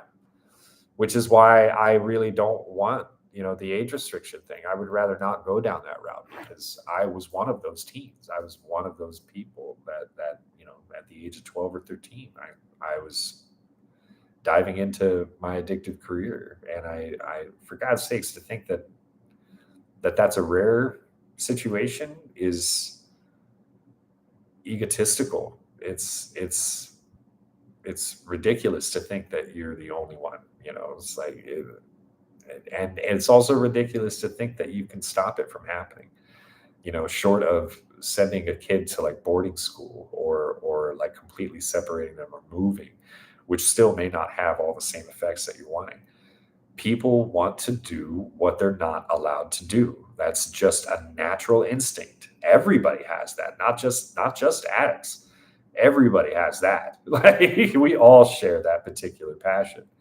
And with addicts, it's just harder to say no to it. I think. I think for us, it's almost a life goal to do things that we're not allowed to do. It's like, well, that's how I'm going to live. I'll show you that kind of thing. But yeah, I would totally agree with you. Lou, where'd it go? So it's good the young people are able to find. Yeah. My dad's an alcoholic. He's been sober for a long time, but I remember he relapsed when I was like 17, and my stepmom was talking to me about how she told him if he had liquor, he couldn't come into the house. Yeah, that's a pretty standard safety zone. Basically, you just lock him out of the house, but you love him, so once he got sober, you still let him in. It's a pretty standard situation. Under the circumstances, I mean. Scribbles, my best friend pointed out your doppelganger the other day at Aldi's in Florida. So you've got a twin out there melting. We almost took a pic, but yeah. I've got a lot more than just one. I'll tell you that. The bald head really is a common situation. It makes me look like pretty similar to a lot of people. So he still went to the store. Oh, you're still telling the story. My bad. DeWitt's. My bad. And got a bottle and drank out on the steps outside of his house. It was really sad to hear. I never lived with him. So hearing about him acting that way was sad. Let's see if he goes on. Yeah. I mean, you're just completing the story, but yeah, absolutely. Like those are the stories I think are important to tell. It may suck. It may take away the image that you may have about your dad. It may, change some perceptions about the situation, but that doesn't make it any less important to know in my mind. And I heard, all the stories that I heard about my dad, if anything, gave me just a chance to be more strong in my forgiveness of him. And again, I don't think I could be as forgiving of him if I hadn't had my own experience. If I did, I don't know how easy it would have been for me to not resent him in some way, not, picture him in a much different light, but to have had the same experiences as him changes a lot of things. It changes a lot of things, especially when you realize that most addicts aren't trying to be assholes. They're not trying to be. I definitely wasn't. I definitely was not trying to be a dick or be angry or be selfish or be abusive. I was not trying to be any of those things, but I definitely was all of those things. And maybe not abusive to other people, but self-abuse is just as bad. I was hugely self-abusive, and I would be verbally abusive as a result of that self-abuse. But that doesn't change the gravity of that nature. It doesn't change that at all. So I have chronic migraines and headaches. I can confirm the days I get to sleep for 10 plus hours are bliss, right, Lou? And I wake up sober fresh. Why you got to show off, huh, Lou? Dang it, Lou. I also wake up confused. Yeah, that's my one fear is if I get an actual 12-hour day, like I know I'll wake up and I'll be like, where am I? What's going on? I don't want to do anything today. You make me want to be better. What? Symphony Motley. Thank you. I'm currently pregnant. 3 months clean. Even your responses to Euphoria gives me hope. I'm not a piece of shit.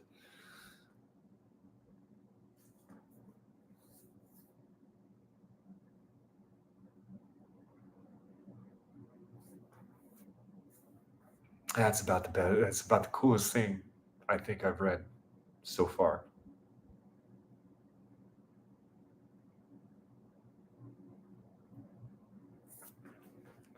Thanks for that. I needed that. That was...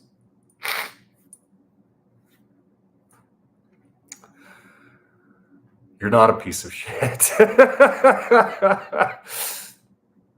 None of us are. None of us are. Yeah, good job. That is so fucking cool to hear. You have no idea. So fucking cool to hear. Symphony Motley. That's so cool to hear. I hope I hear from you again. Hey, what's up, everyone? Not a fan of Euphoria, but I love Shameless and recently finished it. Can't wait for more episodes on the channel. Have a great day. Good boy, Sky. Thank you so much. I appreciate it. Maybe I'll go live for a Shameless one at some point. I don't know. This is late. It's now past 3 a.m. for me. So Stefan or Stefan, I don't know. I think I get why you only want to drink water. Maybe drinking liquid in general becomes boring as a recovering addict. So you do it just out of habit. How do you feel about alcohol-free beer? I've had alcohol-free beer. The Heineken Zero is actually not that bad. But I was never a beer drinker. Like the only time I'll drink a non-alcoholic beer is if I'm in a bar and like we're playing pool and everyone else is drinking. I just kind of feel like, you know, I barely drink it now. I actually just, it's more just something I carry, I guess. It's just kind of making me feel like, yeah, I'm one of the guys. But the other stuff is not necessarily all the way accurate. It's like there are plenty of people that drink like Diet Coke. Diet Coke and Diet Pepsi seems to be a huge fan favorite for anybody recovering. And I think it's mostly a sugar thing. Like you're addicted to more sugary things. I was just much more adapted towards salty things. I like salty things.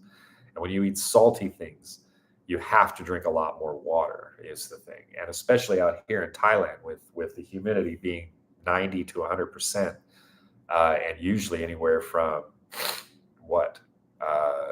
34 to 40 C, or what would that be? It would be like 95 Fahrenheit to 104 Fahrenheit, something like that.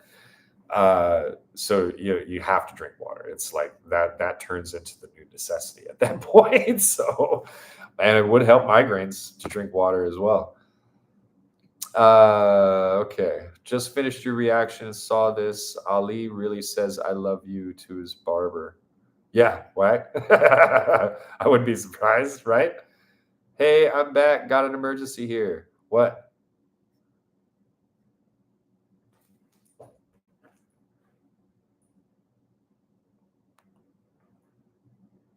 How's that going, Danny? What are you talking about? David, text me or something. What do you mean emergency? Is it like a real emergency? No, there's no real emergency for me. I'll give you the migraines. Nice. I'm proud of everyone in the chat doing their best. Seriously, I'm with M on that one. Stefan. Stavon. Oh, Stavon. Okay. It's pronounced as Stavon. More V. Okay. But with a hard F in English. I'm Dutch, and thanks for all your depth answers. That's cool. Thank you, Stefan. Stefan, right? So not a V, but a little. Okay, I think I got it. Oh yeah, Megan. Yeah, that's who it is. I knew I saw that pictures. God, you're so small in this picture. But yeah, I knew I recognized you. Right on. I'm glad it worked, right? It worked. Everything's working on Patreon.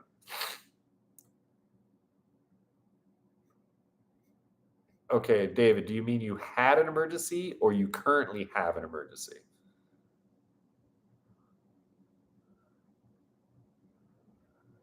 Sorry, I had to pause. No worries, Megan. Sorry for the confusion. Okay. So you had an emergency. Did you have any other skin changes like dry skin? When I quit, a little bit, maybe. But mostly beneficial. I think something about using, your hygiene doesn't really take a very large piece of your daily, like you just kind of give up on certain things. So obviously some skin problems probably erected and stuff, but I actually am a sufferer of eczema. I had eczema for a very large portion of my life, and over about 85% of my body was afflicted with this. So skin problems, other than like a little bit of psoriasis looking stuff, I don't really have much of that anymore. Like I'm not, like my skin's not even really allergic to things that it should be allergic to. It's really kind of interesting. I don't flare up or anything like that. It's like I had this one bad skin disease, and that was enough. It's just like, okay, he's cool. Let's just give him a break from that from now on. It's kind of how I always looked at it. Your weather is so similar to here. I'm sorry, right? Scribbles is humidity. We're moving to Mexico What do we got? Oh, a tear ducts are about to be obliterated with Rue's story in the new Euphoria season. Yeah, that's what I'm hearing. That's what I'm hearing. Your soul is beautiful. I can't tell. I can tell just from your reactions. Thank you, Megan. Thank you so much. Can't wait till you get to a certain point in Shameless where addiction comes up. It already has. Come on. It's like the whole damn show. I just look at Frank, but I know what you mean. I know what you mean.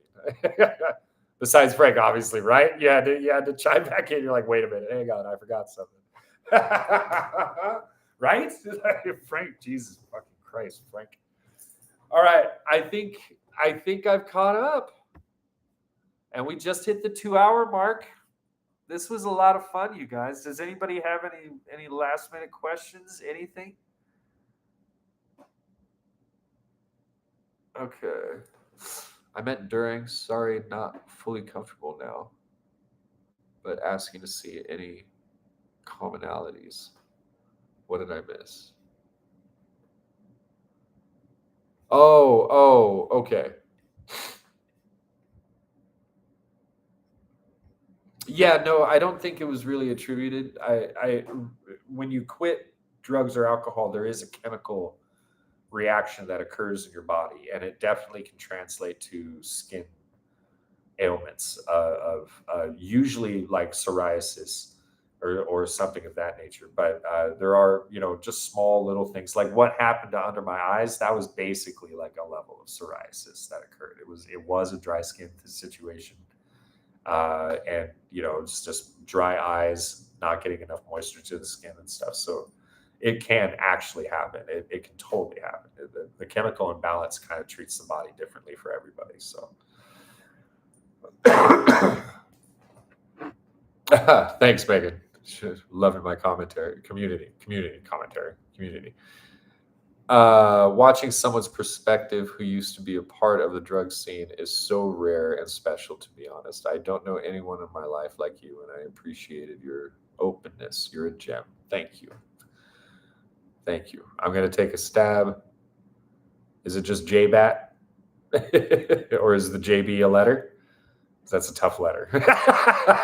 I'm just going to say JBAT for now. Correct me if you can. You were amazing, Danny. This live chat was an incredible experience. I'm sure everyone here would agree. Your presence and personality are so contagious. Thanks, David. Appreciate it.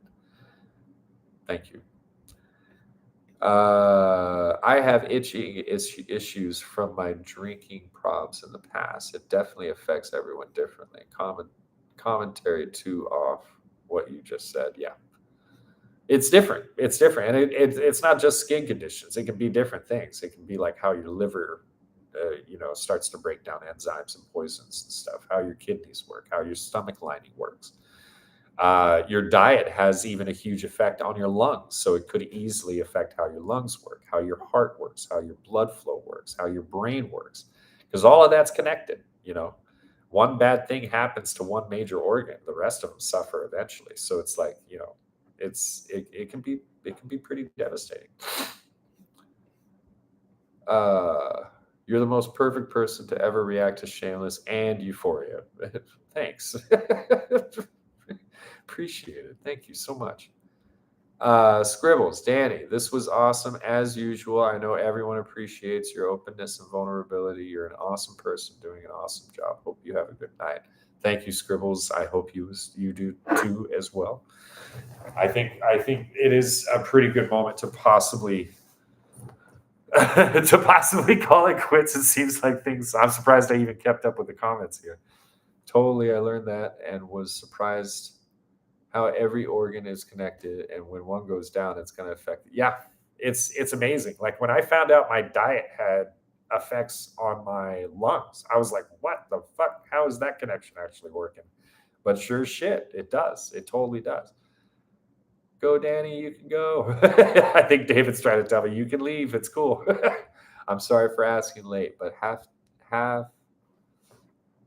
to met addicts that grew up in a community where alcohol is part of a culture.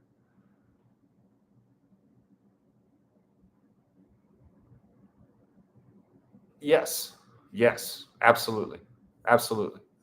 I'm assuming you're asking like addicts who are within a culture, a drinking culture in general. Yes, 100%, absolutely. And it's difficult. That's an even much more difficult situation. But it's something that I think builds the ability to hold your ground and defend yourself. It's not the way anybody would really look at it, but that's the way you should look at it, if you ask me. It's like if you're in a community or a situation or an environment where the culture is circulating around drugs or alcohol, and you'd be maybe the only one that would be stepping out of that culture, uh, it, like I would try to somehow feel empowered by that, because you're the underdog at that point. You're the black sheep, and there's an inherent proud feeling. There's an inherent pride, I think, that's gained from doing that, and if somebody could if you could focus on that, which is incredibly fucking difficult if you ask me, but if you could focus on that, I think that would help. I think that would help in that situation. Appreciate your insights so much. Go live your life, man. Thank you, man. Appreciate it. If you mean go to sleep, yes, I will. You can go to bed and know you just made a huge difference in someone's life. Thank you so much. I appreciate it. And that's how Danny does it. Ashley called it. What's up, Scribbles? Coming back with the old school. Thank you so much, you guys. Seriously, this it's late for me. It's like 3:30 in the morning, but it's incredibly worth it. I love doing this, and if you guys like me doing this stuff, I would love to go live again. Thank you for talking with us. Love your laugh. I don't want to sound like a creep, but yeah, no, everybody's been saying that. Don't worry about it. It's either contagious or it's like, damn, is what I've been getting. People have either said contagious or they're just like, whoa, which is fine.